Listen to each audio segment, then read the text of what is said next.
So my unpopular opinion this week.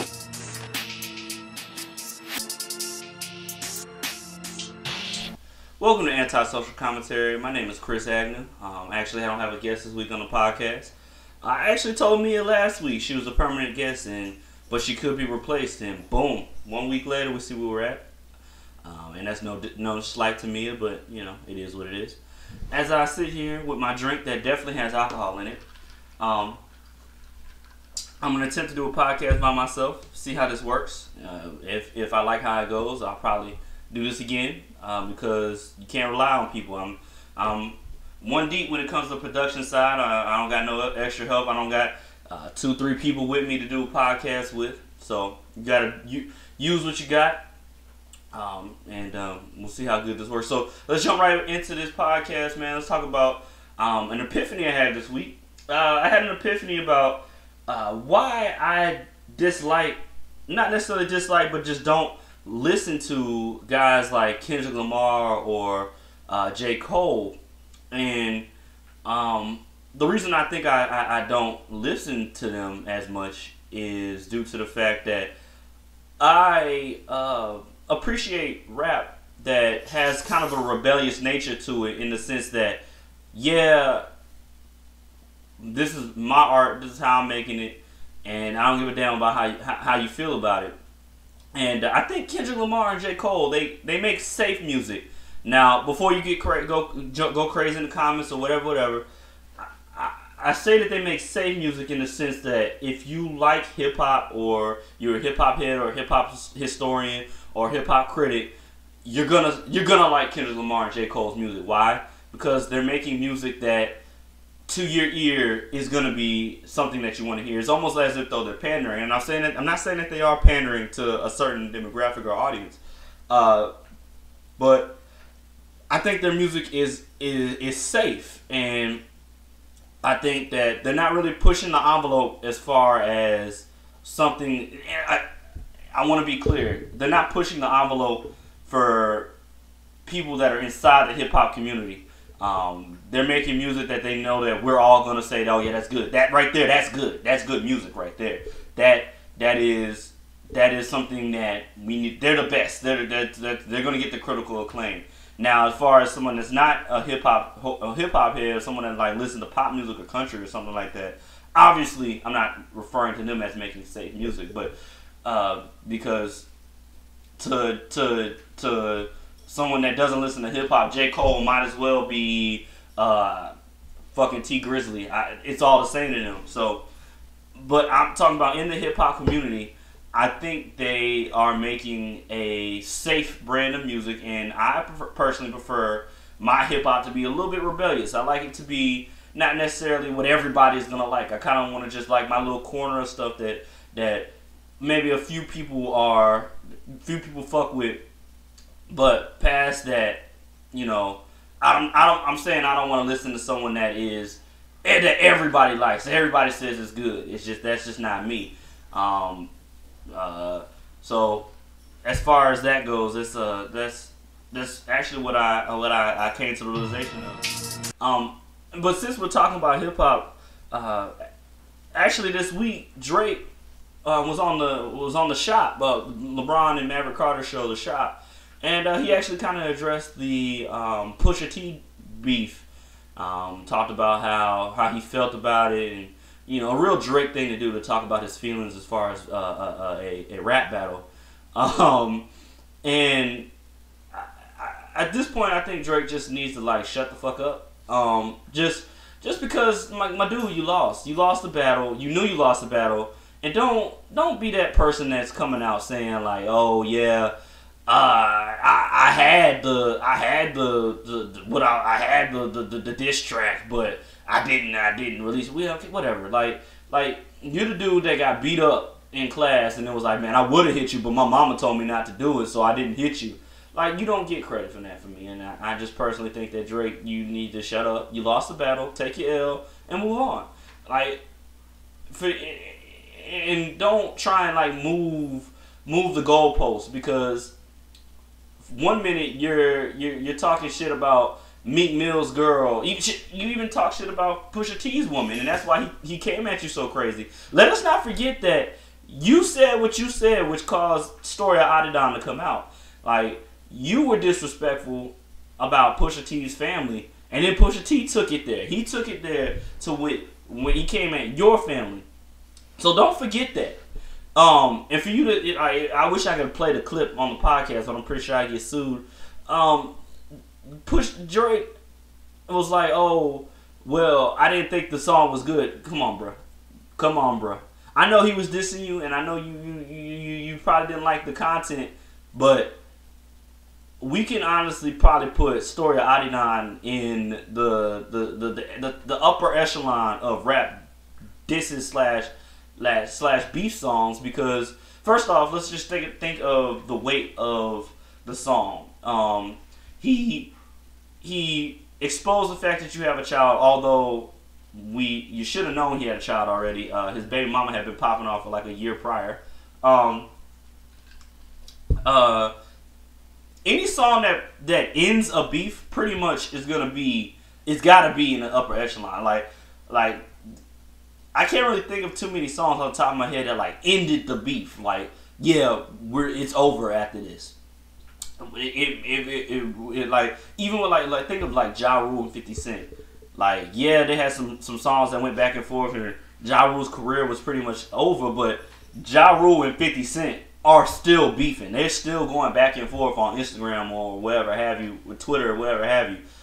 Drake and Pusha T probably not going to do it back and forth no more, because Drake found out that kid in the back of the class hits a little bit harder than what I expected. It's easy to be the bully. Like, Drake has been a bully for a good part of his career. Drake is the type of person that jumps on everybody's music, takes their style, and then rides their wave, and we forget about who these people were. He did it. He's done it with Future. He's done it with Migos. He's done it with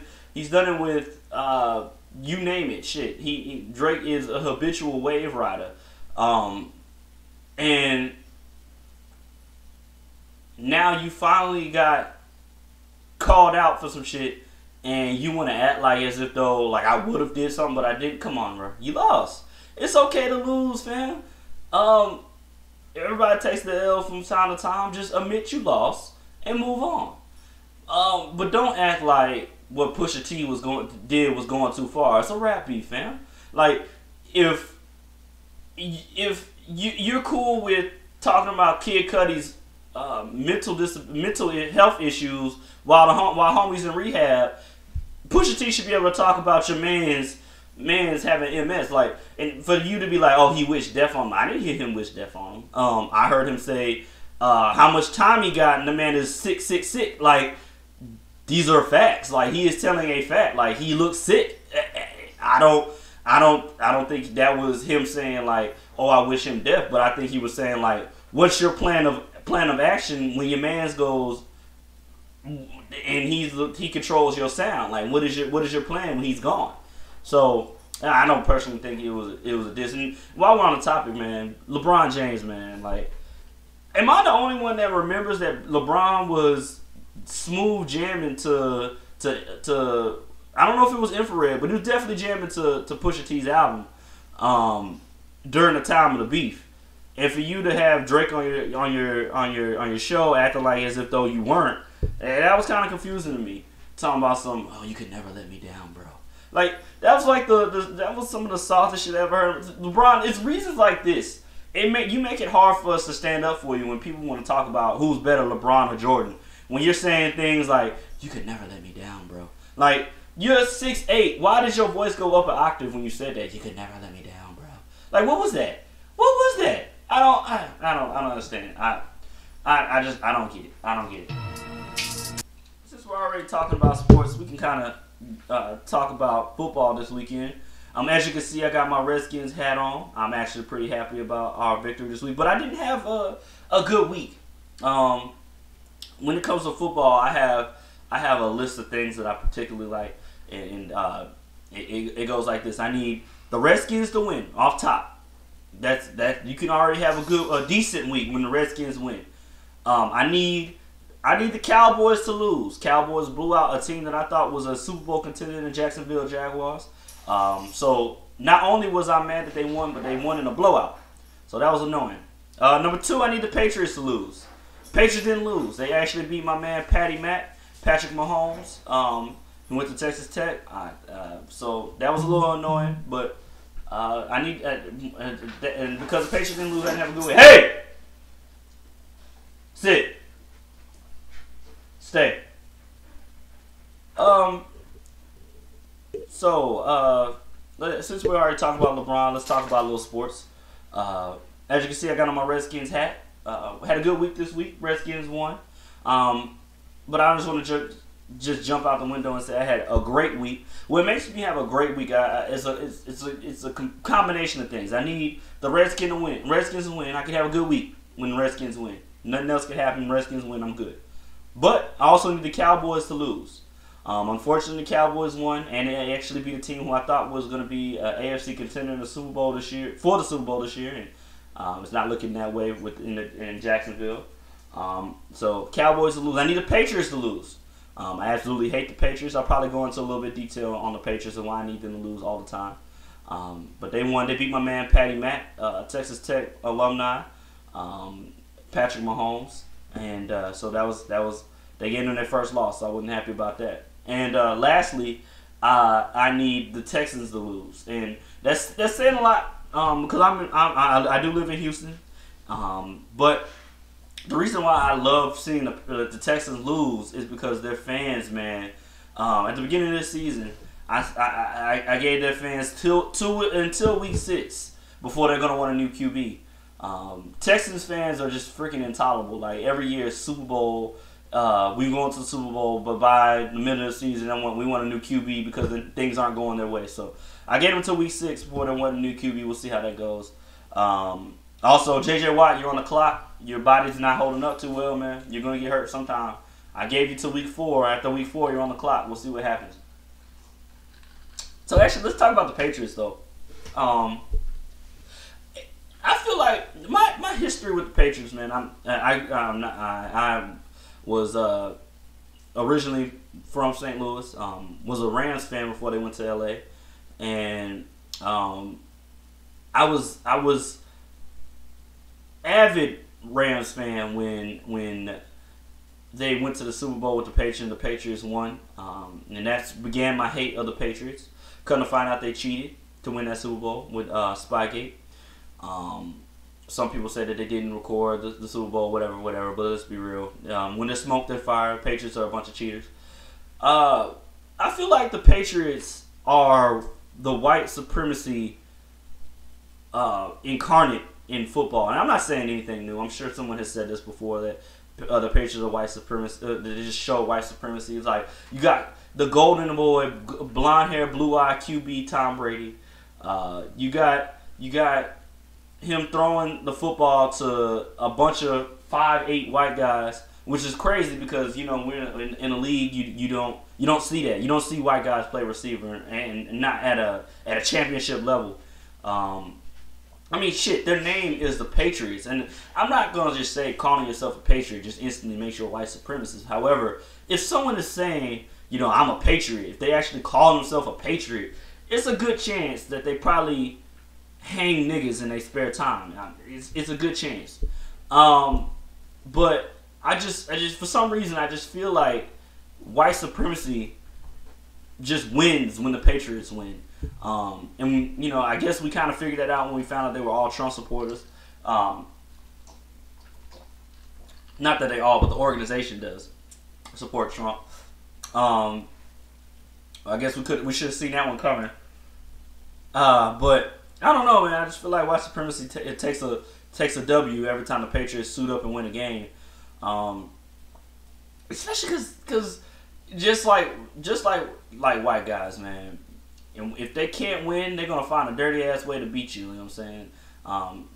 If we look through history, they've been poisoning. They poisoned all the indigenous people with sicknesses and disease, and stole their land. Just took their land through nefarious tactics. And I just feel like the Patriots win with nefarious tactics. I don't know. The white supremacy parallels are there. That's what I'm saying. So moving along, man.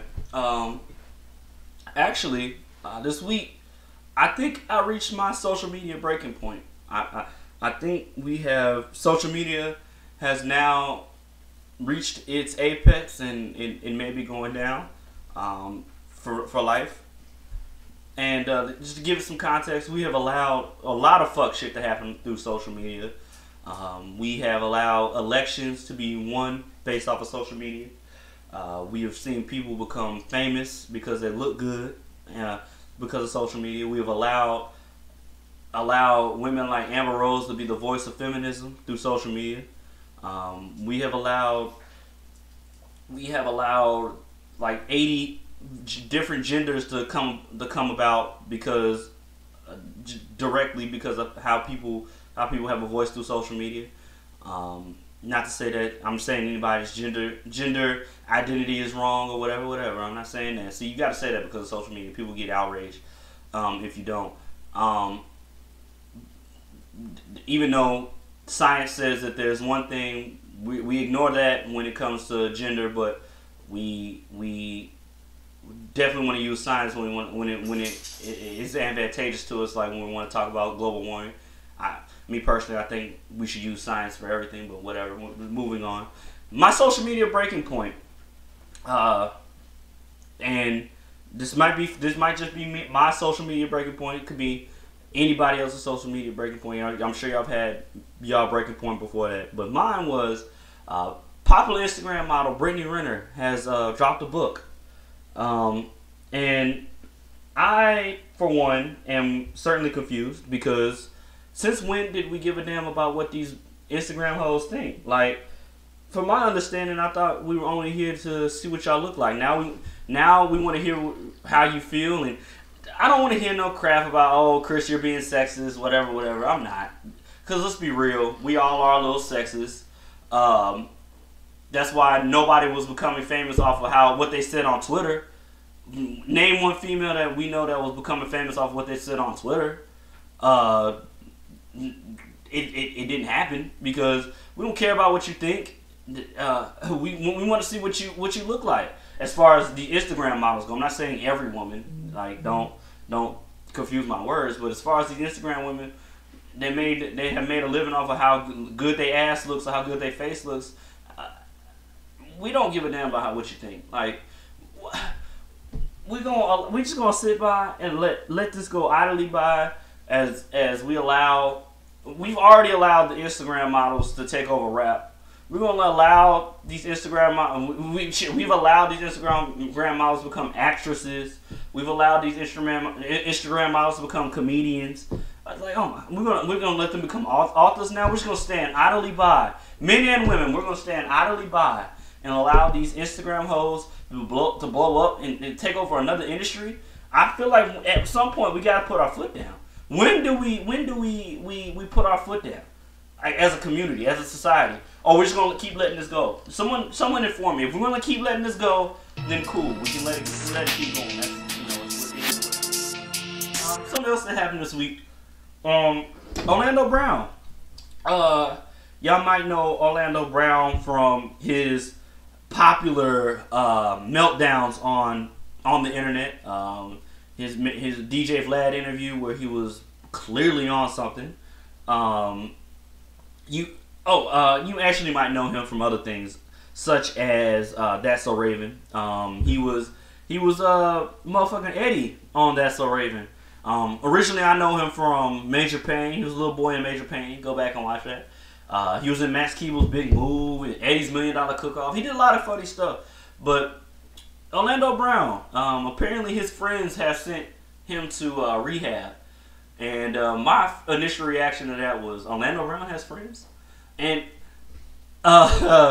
honestly, let's be real. It's clear he doesn't have friends, because what friend is going to allow you to spiral out of control like that? I mean, I guess good for you. It's good that you're going to rehab to catch to get past some of the mental health issues you're having, and get past the drug issues you're clearly having. And you know, I'm happy for you, but let's be real. who really were Orlando Brown's friends? Because there's no way he really had any friends. I refuse to believe he actually had any friends. It's just mind blowing to me. But I guess I am happy that he is going to rehab. So there's that. I did really like Eddie's $1 Million Cook-Off though. That was my movie back in the day. Some other crazy stuff happened this week. White women wilding out here acting like they the police. I'm sure y'all heard about Cornerstone store Carolyn. The lady that let me get her real name, but to give you the backstory, little boy goes to a store. I think he maybe brushed up against her butt or her back, and she just wiles out and was like acting like as if though she got raped. See, and this is why I think that it's hilarious. I think white feminism is hilarious, and the reason I think that is because white women are so hell bent on getting white men out of here. Get the white man out of here, and I'm for it. Get them the fuck up out of here. But let's be real. Who the fuck y'all think is next? As far as when we get all the white men out, who's next? Because historically, yeah, white men have been the main beneficiary of colonization and white supremacy and whatever have you.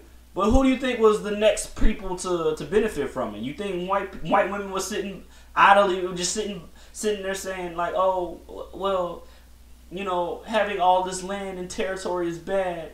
No, y'all sat there idly by and allowed the white man to do what he did. Now, I think white women, I think y'all are running a good play here. Y'all know the chickens are coming home to roost, and especially when black women get on y'all ass, it's over for y'all.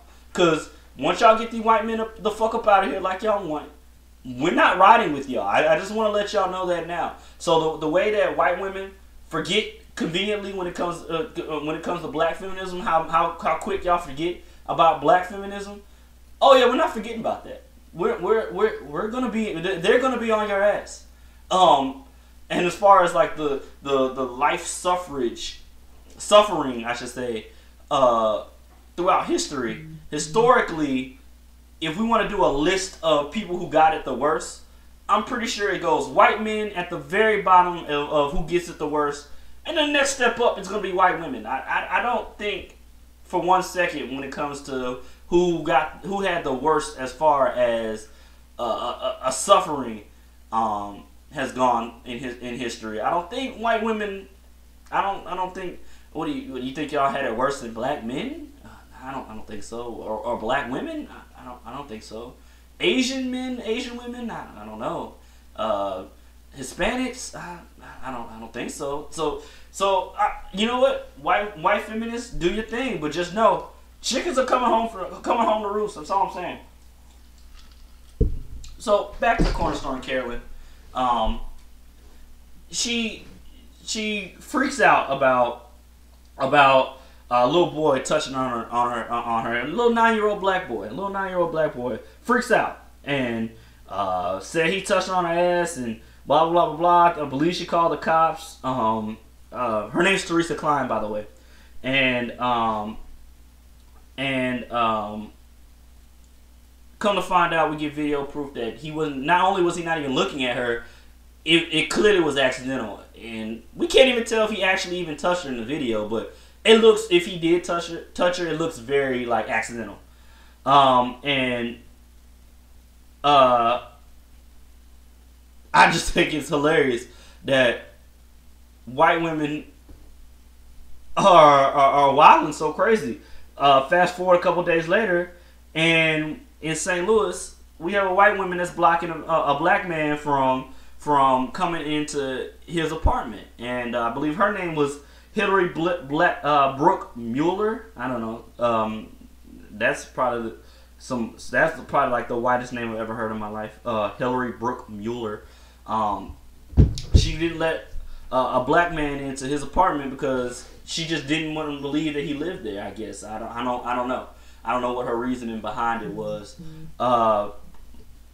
and all I can say is watching these videos, I am just sick to my stomach watching this. Absolutely disgusted at watching some of these type of things.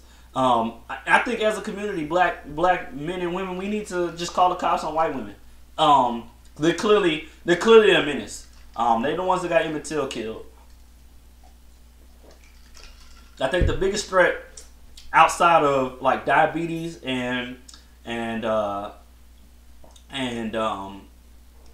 like high blood pressure to black men is probably white women. And you know, this is why our moms historically have told us, hey, you better be careful around them white women. And to go back to what I just said earlier, black women gonna get white women the fuck up out of here. And it's gonna be hilarious because white women are gonna be so happy about their victory over getting white men the fuck up out. Black women gonna be on their ass. And this is why we need to support our black women, black men, because when they get these white girls the fuck up out of here, it will be very easy for them to get us the fuck up out of here. Cause black women don't fucking play. So, I support black women as long as the support makes sense. I'm not gonna just support you because you're a black woman. If you're doing some dumb shit, I'm not gonna support you. But I do support black women as generally. I love black women, so I just want y'all to remember that when y'all are getting people the fuck up out of here. Please have my back. So I just want to wrap up the podcast this week. It's gonna be a little shorter podcast this week, just because I'm by myself. Again, you know, do what you gotta do. We ain't got no other help. You know what I'm saying? Or support. I like to finish the podcast off every week with some unpopular opinion, and the unpopular opinion segment is just basically a segment I like to do because we live in a world where, man, if you feel a certain type of way, you don't feel what the majority of what people say about something is, you're wrong, or there's something wrong with you, or whatever. People want to cancel you, want to get you out of pain, and I don't think that's fair. I feel like everybody has a voice now, and we try to mute people's voices that we don't want to hear. So, I just want to jump into my unpopular opinion. And my unpopular opinion this week, and I hate to do a food unpopular opinion because I did one last week. Let me take a sip of my drink. Eggs, man. I also want to say that eggs are probably the most disgusting food you could actually put in your body. Like, eggs, first off, stink. Like, when someone lets off a nasty ass fart, what's the first thing that someone says? They always say, "Oh my god, that smells like eggs." There's a reason for it, because eggs stink. Like, am I the only one that smells eggs when they're cooking? Like, they smell horrible. I don't understand why people would put that in their body. Let's start there about eggs.